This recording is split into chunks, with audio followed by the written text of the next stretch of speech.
If you're hosting Thanksgiving or maybe heading out to somebody else's house, you don't want to show up empty-handed, right? Today, Executive Chef Ian Reddick from the Tradition and Heyday Social Club is joining us to demonstrate his upside-down honey cheesecake. How delicious does that sound? Chef Ian, good morning. Sounds amazing. It sounds amazing. He makes it amazing. It already smells really good because he's got something boiling over here. We'll talk about that in a second. But first, Ian, this is a lot of new stuff. Tell me a little bit about the Tradition and Heyday Social Club. So the Tradition opened on September 28th of this last month. Wow, it's new. Yep, so we've just gone through our first month and we're starting to pick up and busy. It's an American style kitchen with, you know, a universal flair that comes through it. We have hand rolls and salads, and it's just really nice fresh ingredients and flavor. And then up in the 8th floor bar in the same hotel, we have the Heyday Social Club. And that is like bohemian vibes, heyday past of Austin, Texas. Cool. Really chic vibes. It's really very nice. We do small European plates up there. Okay. So, yeah, so. Lots, a little bit of, you know, different things for everybody. Look at those gorgeous pictures, y'all. We got to get out there and try it. Yes, and the hotel itself is also brand new. Yep, so that's 2 years old, and then we just put the restaurants into it this coming year. So, You said it was a lot of work. It was, and it was very good because it's nice to see it actually come to fruition, and you know the food is just amazing. So please stop and From see someone us. who would know. From someone who does the work. Okay, let's get into what you brought today. Talk to me about what's simmering over the pan. I'm going to do my best to tilt it towards the camera just so everybody can see like this ooey goodness. Yeah. Can we see that lovely golden color? Oh my goodness. All right, what's in there right now, Chef Ian? So at the moment we have 1.5 cups of sugar.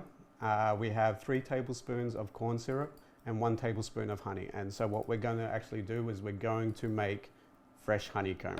And talk to me about honeycomb, because I was saying off camera, it's not really something that Americans do except in peanut brittle. But, yes, and from where I'm from in Australia, it's a common thing that we kind of do. And it adds a little crunch and texture to it. So for our cheesecake, it just makes it, because we do it crustless and it's gluten-free, we can add a little bit of crunch and texture to it. So we just try to work things around a little bit. So. Clever. Okay, and then it's going to end up looking delicious like this. So if you're a peanut brittle fan, this probably looks familiar to you. Just no peanuts involved. So we've got this going. How long has it been heating up? What temperature are we talking? So we need to get it to 300 degrees, which looks like it's almost there. The fact that you can tell by eye is incredible. Yeah, I mean, once you've done it for, 15, 20 years, it becomes commonplace and natural for this. So what we're going to do is, once we get into that stage, we're going to add 1 tablespoon of baking soda. Okay. And what that will do with the caramel is it will start adding air into it.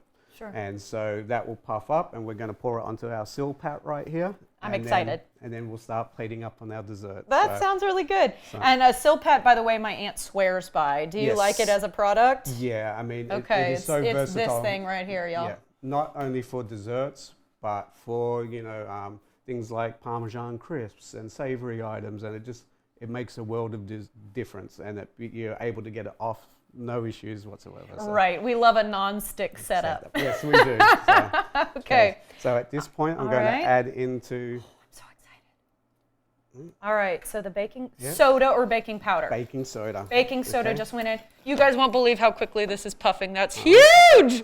Oh! There we go. It like exploded. Look how big that is. Yeah. Wow. And it's like still growing. Yes. It's got a mind and of its own. It own. just kind of puffs up. Oh my gosh. And the air that comes into it, and it just keeps going. And then we'll just break it down into little pieces once it's cold and hard, and it will continue to do that. Works its magic. I mean, I'm like a 5-year-old. I'm so entranced by this. How long does it take for it to set once you pour it? I mean, because you dump that in there. Yeah. Here and we then are. Straight off. Yeah. But it takes about 10 minutes to cool. Okay. All right. And we make this daily as well. So it's one of those ones with humidity that it kind of makes it sticky. So we tend to do it day of or leading up into our service. Gotcha. Lots of fresh ingredients. Okay, so you've got your cheesecake over here. It's actually, as you said, an upside down. Correct. So the way that I like to describe it, it's almost like a flan or a creme caramel, but in a cheesecake variation. So we'll put the caramel on the bottom, and then we'll bake them in the steam bath for about 15 minutes until the cheesecake sets. And I have heard the steam bath keeps everything nice and even, right? Correct. Doesn't yeah. go above 100 degrees Celsius, Celsius. yeah. 212 if we're talking Fahrenheit. Yeah. So what I'll do, I've already turned it over, and so it's set ready to go. And so now I'll actually start building up. Oh, the while the garnish for dish it. is still there. Yes, correct. Okay. And Oh, so- because it's about to get a little messy, isn't it? Yes, it will. So I'll start adding some berries in.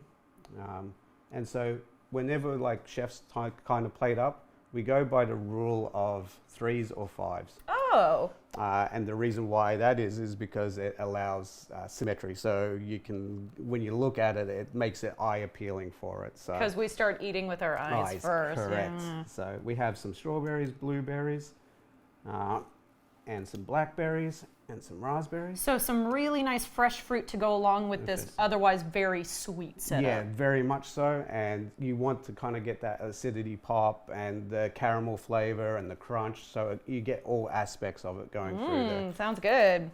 And then so I'll just finish off with 2 more pieces. And then I'll start picking some mint. Some fresh mint. Yeah.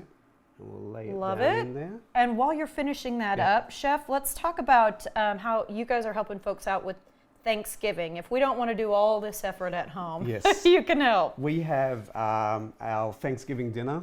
We got 3 courses for $65. Whoa, that's Yeah. a good price. Yeah. So it's going to have your traditional turkey plate for it, and then we got a selection of pies, and we got a soup or a salad to choose from also. So- Sounds amazing. Okay, I'm going to let you reveal. Okay, here we go. And so at this point, Oh, I do see very flan-like. Oh, that looks gorgeous, Yes. Chef. Yeah. Thank you so much. That No looks problem. awesome. So- Okay, real quickly, Yeah. before we let everybody go, tomorrow, big fun event. yes, we have the movie night, Elf on the 8th floor tomorrow night. And so we're going to have a little bit of fun with it as well. And we're also going to do Buddy the Elf's spaghetti with the maple syrup and the chocolate sauce and, you know, all the garnishes and the accoutrement for it. So it can make a little bit more of a fun and lively event. So That sounds like a lot of fun, but you said it is real spaghetti sauce. it is. It is. You gotta So- try it. Buddy loves it. Yes, yeah. So he ate a lot of it apparently. So you know, He sure did. yeah. All right, Chef So, Ian, thank such you. cool stuff and really beautiful work. Thank you for your very much. time. Yeah, We appreciate it. Guys, you can make your reservation, learn more, and browse all upcoming events at thetraditionatx.com. And to learn more about the cocktail bar, go to heydaysocialclub.com.